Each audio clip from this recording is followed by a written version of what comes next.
listening to the newsroom from the BBC World Service with me, Jeanette Jalil. After 2 weeks of heavy fighting in the disputed region of Nagorno-Karabakh, in which hundreds have died, there appears to have been a breakthrough. Armenia and Azerbaijan have agreed to a temporary ceasefire. This comes after Russia managed to get the two former Soviet republics to sit down for talks in Moscow. This despite both sides blaming each other for the violence, the worst in decades in their long-running dispute.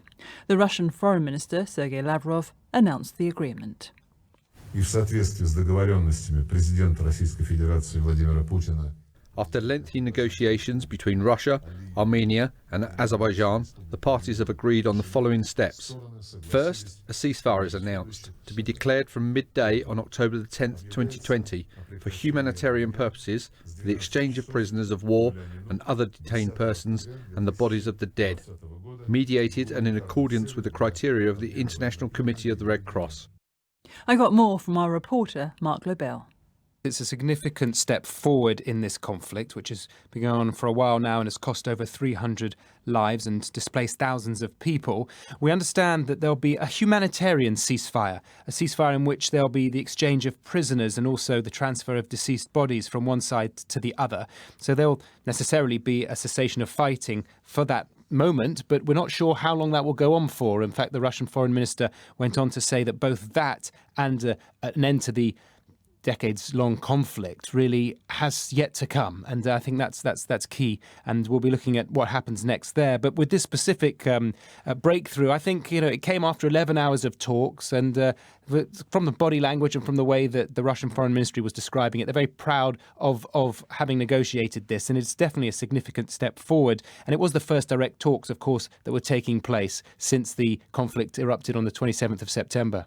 So a lot at stake here because half of the population of Nagorno-Karabakh was displaced. There were hundreds of deaths. So a lot at stake for the two countries involved, but also for Russia as well. That's right. They, along with America and France, as part of this Minsk group, have been dealing with this problem, grappling with this problem since the 90s. And they're looking forwards, they want to bring tensions down in the area. We have Turkey siding with Azerbaijan. There's been some tough rhetoric recently from the Azerbaijani president telling the Armenians to leave their lands, as he put it, and saying Turkey saying peace efforts would fail unless Armenia withdrew its forces from the region. Armenia, on the other hand, hosts a military base for Russia, and they're both key members of a key military alliance of former Soviet states. But Russia, very keen to see a peace deal between both sides. Mark Lobel. With less than a month to go until the US presidential election and opinion polls indicating his support is slipping away, Donald Trump is clearly impatient to return to the campaign trail. While his Democratic rival Joe Biden is free to crisscross the country, Mr. Trump remains cooped up at the White House with questions still remaining over whether he has fully recovered from the coronavirus. Mr. Biden, at a rally in Las Vegas, said the US president had let down Americans hit by the pandemic, and this included his failure to agree a stimulus package. I've served with a lot of presidents. Never, no matter good or bad you thought they were, did they fail to try to bring the parties together in the White House to reach a settlement. You know why? He spent so much time hiding in the bunker in the White House or on the bunker of his golf course playing hundreds of rounds of golf. And then this Tuesday, what did he do? He said, end of discussions. He wasn't even starting them. No more negotiations. No more negotiations. In the past 24 hours, Mr. Trump has given extensive radio and TV interviews to conservative media-friendly outlets to try to reassure Americans about his health. The latest was with Dr. Mark Siegel on Fox News, where he said he'd now stopped taking medication. Dr. Siegel asked the president when he was next going to be tested. I don't know. Probably tomorrow, Mark. They test every couple of days, I guess. But it's really at a level now that's been great to see it disappear. So where do you think you got the virus? At what point do you think you contracted it, looking back? I don't know. They had some big events at the White House, and perhaps there. I don't really know. Nobody really knows for sure. The White House had billed the interview as an on-air medical evaluation. Our Washington correspondent, Nomia Iqbal, watched it go out. It was interesting because, as we heard there, the one question that people want answering is when did he last test negative? And he gave a very evasive answer. In fact, he said he wasn't even on medication anymore, which I think's pretty surprising. He kept touting Regeneron, this experimental drug that he's on, says he will make it free for everybody, but he's on quite a few drugs, so we're not really sure why he thinks that's the one that's made him better. And it's worth mentioning that Regeneron is a drug that's not even approved, and even when it is, it won't be made widely available until probably next year. The interesting thing also is that we were expecting this interview to be live, but it wasn't. It was pre-recorded, and Fox News said that they had to rely on a White House camera crew to shoot it. So I think that lots of questions will be asked about that. And there's been a bit of confusion about what he's planning to do over the next 3 days. So we know tomorrow he will be hosting this event at the White House. He will be appearing on the South Lawn balcony. It's going to have a law and order focus.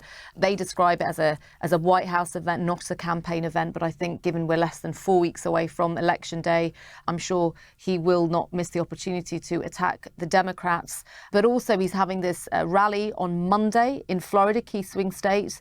They have given some rules, though. They have said people attending the rally as well as attending this event at the White House must bring a mask, they must wear it, they'll be subjected to coronavirus screening.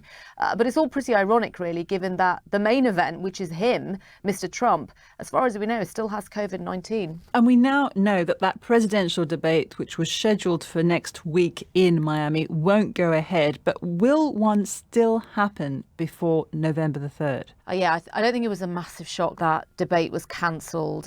You know, it was bound to happen considering Joe Biden and Donald Trump had already pulled out. Although I should say Donald Trump's team is now insisting that it still goes ahead.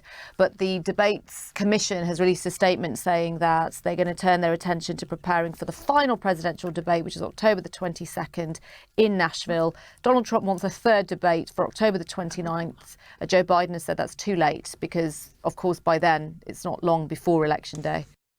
Nomia Iqbal. The World Bank says Latin America and the Caribbean are suffering the worst economic and social impacts of the coronavirus pandemic anywhere in the world. In its latest report, the bank said the death toll and economic cost remained high. But it said stimulus packages set up by governments in the region were strong and that the extra resources were propping up both households and the economies. Our Americas editor, Candice Peart, told us more.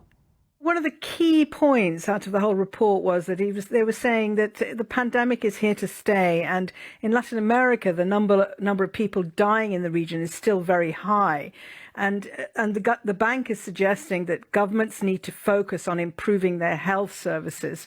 Now, there was some praise. The bank was saying that global trade in the Americas is returning, and some governments have been very successful in introducing economic stimulus packages that have producing income to support social transfer schemes. But basically they're saying focus hard on this issue of reform of the health. What are some examples of how Latin American countries are faring? Well, COVID has put the spotlight very much on this point that the World Bank raised, which is how fragmented the health services in Latin America are and how unequal they are.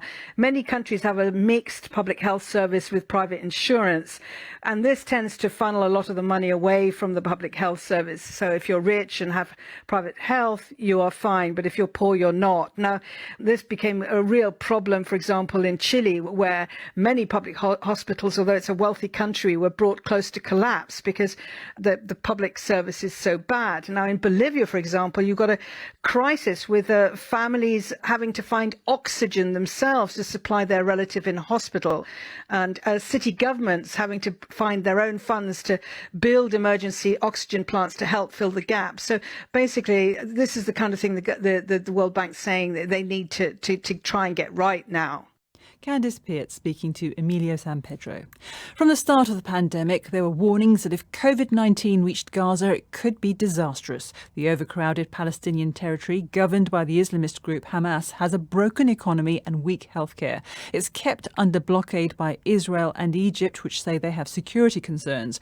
Gaza's relative isolation enabled it to hold off a serious outbreak until August. Since then, a tight lockdown has kept the number of reported infections down to under 4,000. But it's left families struggling, as our Middle East correspondent Yerlan Nell reports. being put through their paces.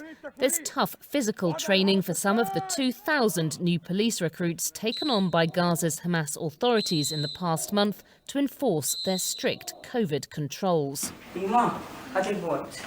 At his home in Khan Yunis, the little son of policeman Ehab al-Akkad brings him his boots as he gets ready for another 12-hour shift. Today he's manning a checkpoint, making sure motorists wear face masks. Often he has more grim tasks. Part of my job is transferring corona cases to quarantine centers, as well as escorting the bodies of those who died to the cemetery. When we go home, we don't know if we have been infected with the virus. I always feel like I am on a battlefield.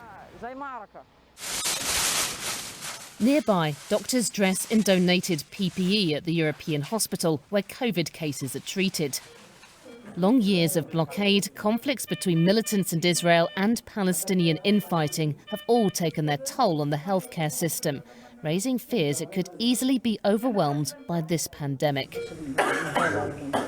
Dr. Mahmoud Sheikh Ali, doing his rounds, says medics worry about the chronic shortages of tests, drugs and equipment, especially ventilators. Being a doctor in Gaza means that you have an extra burden. The hardest part when you know that there is medical facilities to save your patients and these facilities are not available and you feel that you are losing your patients, and if they are in other places with other facilities, such patients can be saved. By day, some neighbourhoods are easing the lockdown, but still schools remain shut, and many mosques, shops and businesses. Public information ads warn people to stay at home. The Hamas authorities here defend their use of draconian measures, pointing out that their strict quarantine rules held off a serious outbreak for months, buying time to prepare. Dr. Ghazi Hamid, Deputy Minister for Social Affairs, tells me this is unlike any emergency they've ever faced. Time of the war, we deal with some demolished homes, some people killed, but now we deal with the whole community. And you try to guide and educate everyone to be aware about this virus, to prevent it to enter any home in Gaza. Till now, I think we feel that we are moving in good way. Gaza is in a better situation. That report by Yolande Nell. The human race is evolving faster now than at any time in the past 250 years, according to scientists in Australia. They say more of us don't have wisdom teeth, partly because the food we eat is not as tough as that consumed by our ancestors. Laura Foster explains. It's called microevolution, where a species changes over a short period of time. Scientists in Adelaide have found that human faces are getting shorter, jaws are becoming smaller, and there's less room for teeth. One of the report's co-authors, Professor Matcha Henneberg, says this could be because we've altered the way we eat. Our food is now well prepared, easy to eat. Sometimes it's easy to eat too much, and therefore we don't need very strong teeth to chew our food. And as we don't need them, evolution reduces them. The research also found some people are born with extra bones in their arms and legs and extra joints in their feet. The authors believe that in 80 years' time, it will also be common for people to have 3 arteries in their forearms rather than 2, suggesting that natural selection is favouring those who hold on to this extra bit of blood supply. That was our science correspondent, Laura Foster. The Premier League is the world's richest football competition. It's bankrolled by the television deals it strikes around the globe. But it hasn't been immune to the effects of the pandemic.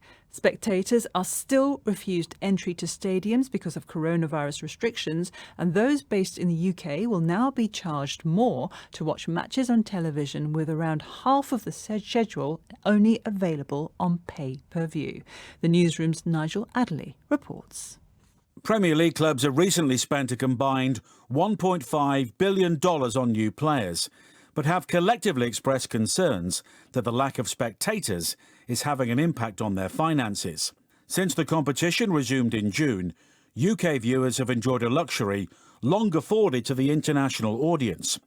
Every match has been shown live on the Premier League's pay TV partners or free-to-air broadcasters such as the BBC.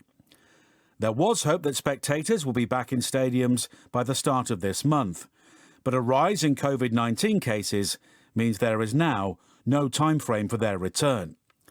This has prompted both the league and the television companies to try a new approach.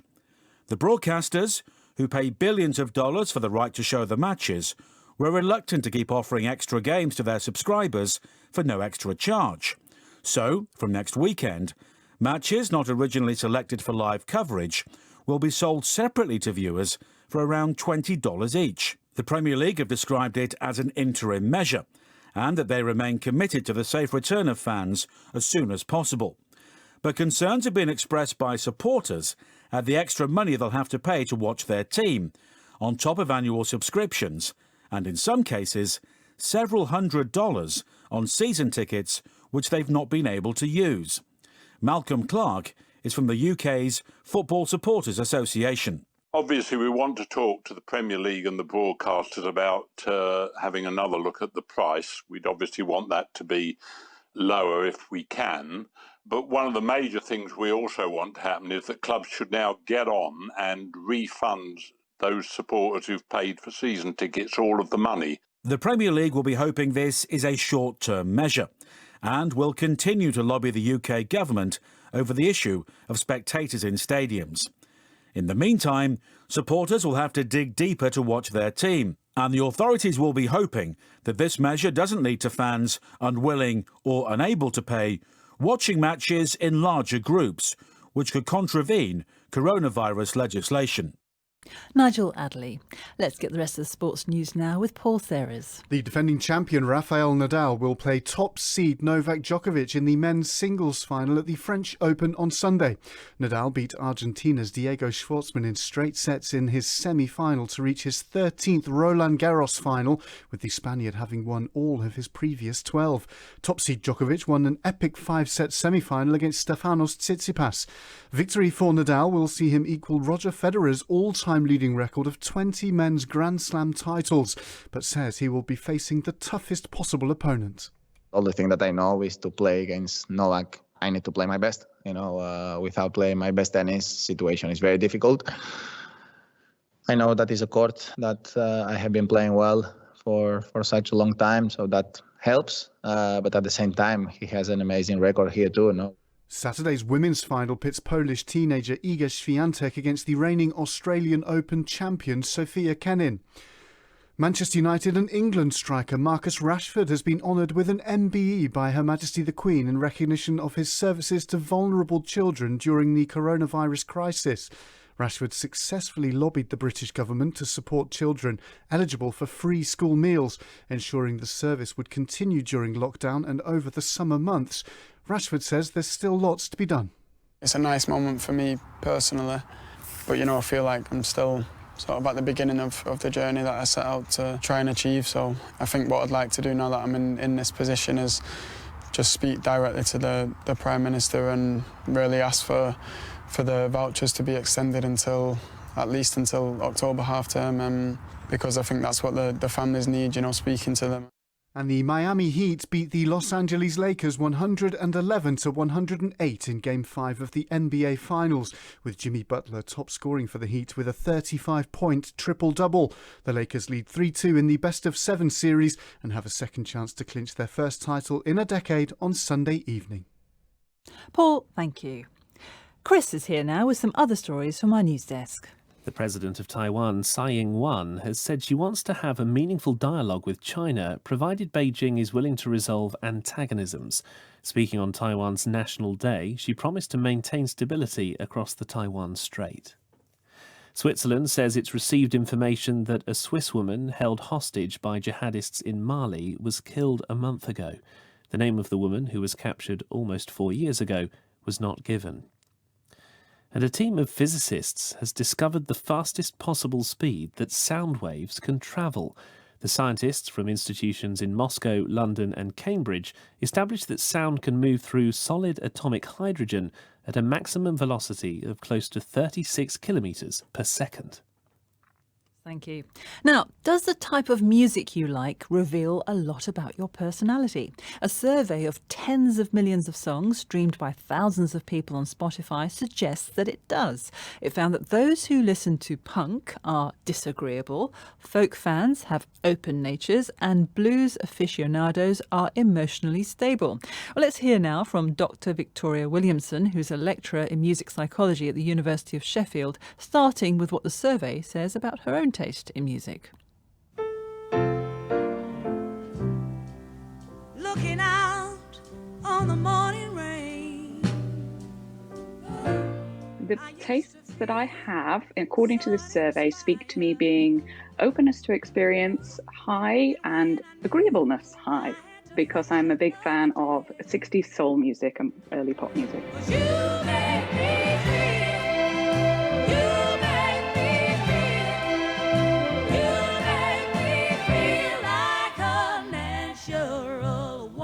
It can be definitely seen as a harsh judgment that people who have a preference for punk and rock styles have a negative relationship between the personality trait conscientiousness.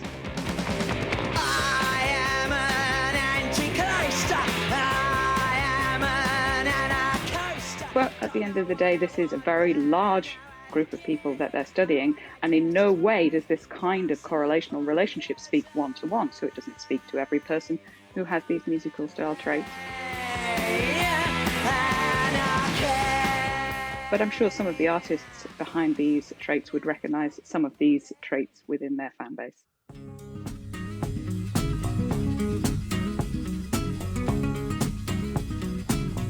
Relationships between personality traits such as extroversion and agreeableness being associated with pop and country music.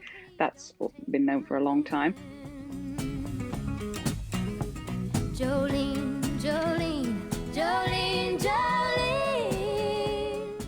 It's an interesting move in the study of music and personality in that it's moving into machine learning and big data. So they're dealing with much larger data sets than we typically see in this field. The study of music and personality is nothing new. It's been going on for a good 20 years, and a lot of the findings in this study are classic replications. But it's interesting to see that you can find these effects becoming quite strong when you get the data of thousands of people. So it does establish this link in a more permanent sense, scholarly speaking. But at the end of the day, it's a correlation. It's a relationship between personality traits and the way we like to listen to music. That doesn't mean that at the end of the day, one causes the other.